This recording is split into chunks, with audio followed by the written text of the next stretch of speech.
Welcome to the Mujiwara Sketches YouTube channel, buddy. Welcome back, One Piece fans. Chapter 11-12 has brought us jaw-dropping revelations as we delve deeper into the Egghead Island arc.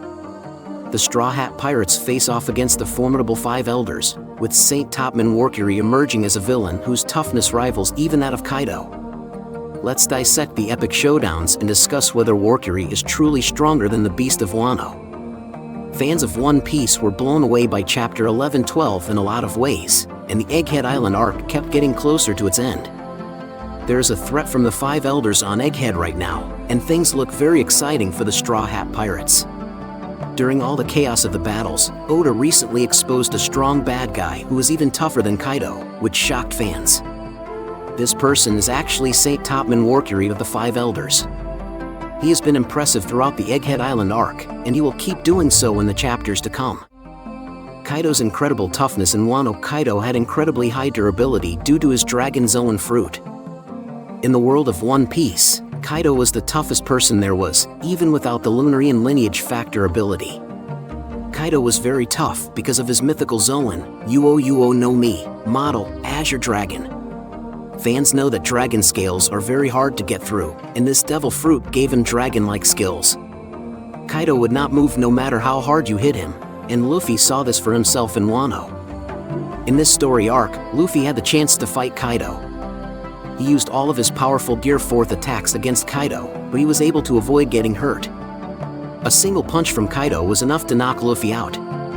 This made Luffy realize how bad things really were. After that, when he was in Udon prison, Luffy knew he had to get stronger to beat Kaido. He had to first figure out how to hurt Kaido, which was the hardest part because his shields were so strong.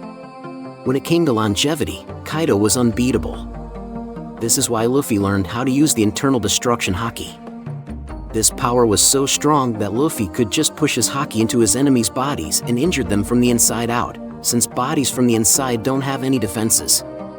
When Luffy finally fought Kaido again, it was on the roof of Onigashima. This time, Kaido's internal destruction Haki hurt him badly and made him bleed.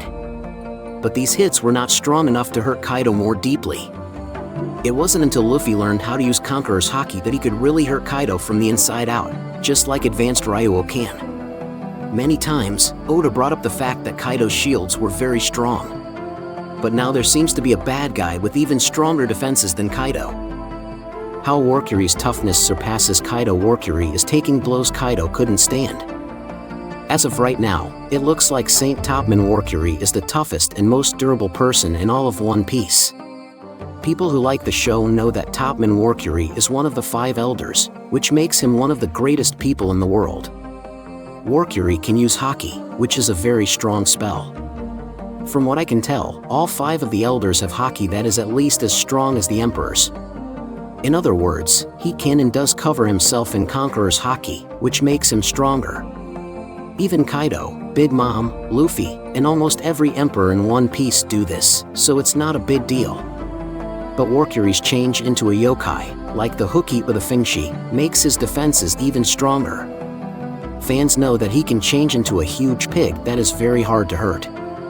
Once Luffy ran out of Gear 5, he chose to attack with a Gear 3rd Gum Gum Red Rock in One Piece Chapter 11-12. He used this strong attack on Warcury's head, but it hurt his hand. Fans were shocked to see that Warcury didn't even move during this attack.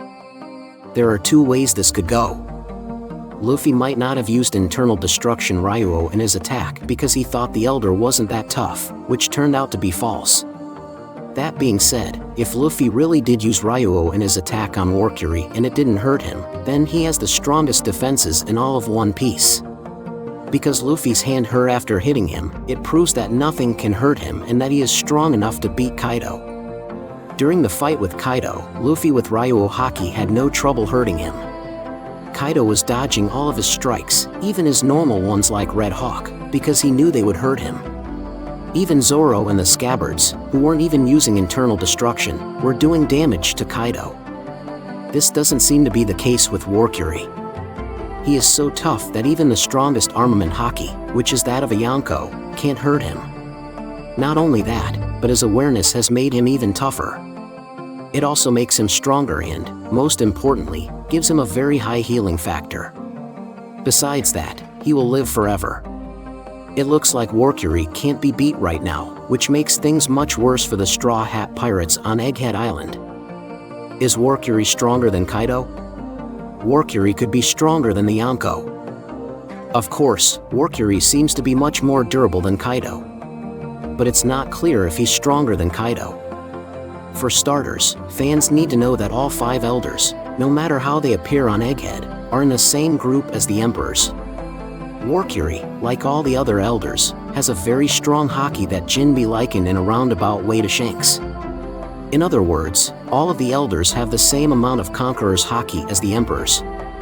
As for Devil Fruit powers, their yokai transformations seem to be the best of all Zoan. On top of that, they are now awake.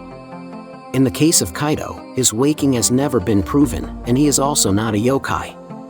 To go even further, Warcury is eternal, which means he can never die. To all fans, this should not be a surprise. This does make him better than Kaido.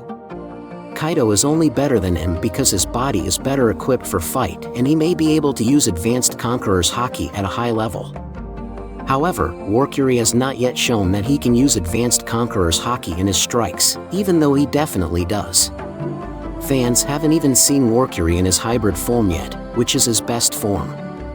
Warcury is very strong at his best. He might be able to beat even Kaido.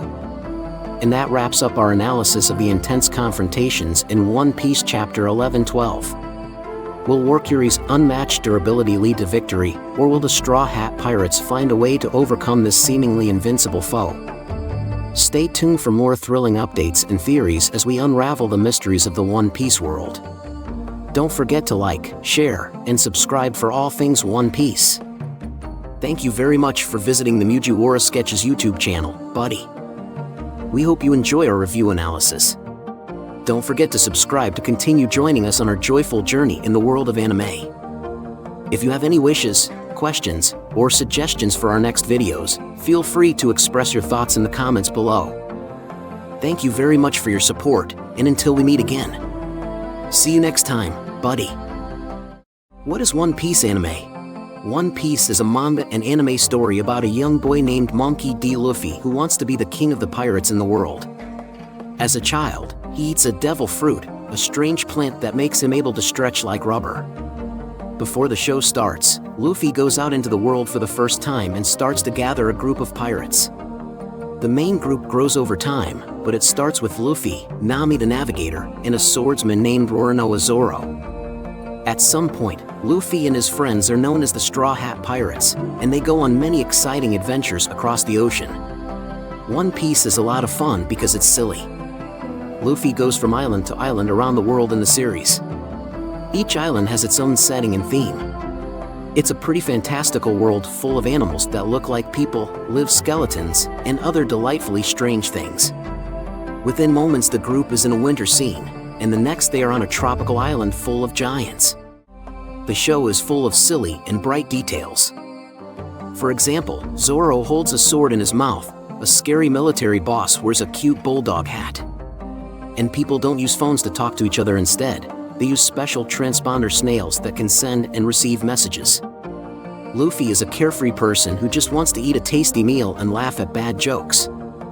Even though there are some funny parts in the series, a lot of One Piece is about freedom. During his travels, Luffy often takes up guns to help his friends and encourages others to do the same against pirates and government-backed military occupations.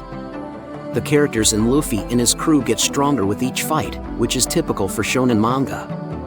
A lot of the story is about how Luffy beats a problem that seemed impossible to solve and finds some kind of secret power. After each fight, Luffy and his team get stronger and move closer to his main goal, which is to find the One Piece. Why is it called One Piece? The first part of both the manga and the anime shows that Pirate King Gold D. Roger is telling the truth about the mythical wealth called the One Piece. One Piece is the name of the show because Luffy wants to find the One Piece and become the next Pirate King. One of Luffy's main goals in the show is mentioned in the show's title. What is the One Piece? The answer to this question is still one of the biggest secrets in the series. It's been more than 1,000 episodes, and we still don't know what One Piece is. We know that the One Piece is the name of the treasure that Gold D. Roger collected on his travels because of details in the manga. We still don't know a lot about the treasure, though. There are a lot of ideas from fans about what the One Piece is, but we still don't know what it is or even if it's real. The One Piece could just be the friends Luffy makes along the way.